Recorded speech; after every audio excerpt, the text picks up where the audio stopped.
Les bruits de perceuse ont remplacé l'odeur du pneu sur le site Michelin. Chaque jour, depuis début septembre, 40 personnes travaillent au démontage des machines, point de départ au projet de revalorisation du site. Un chantier étalé sur 6 hectares qui prendra fin en février prochain.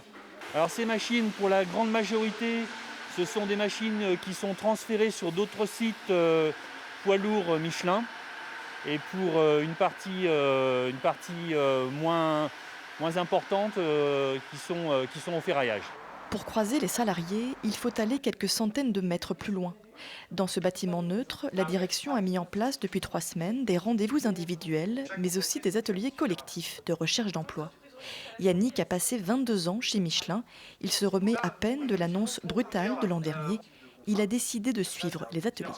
Au début, j'étais un peu réticent, mais il est vrai que depuis maintenant quelques semaines, ça me rassure un petit peu, quoi. Je voyais mon avenir un peu sombre.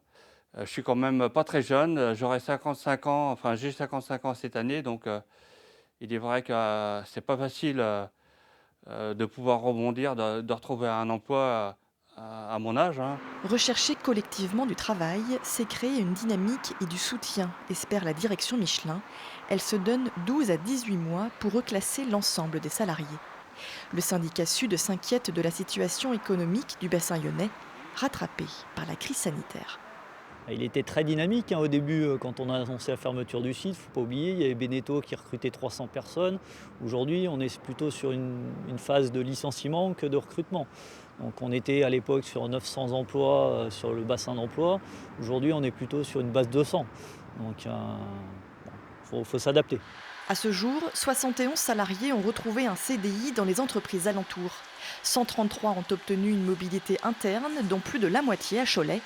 Enfin, 280 salariés non concernés par la retraite anticipée cherchent encore un avenir professionnel.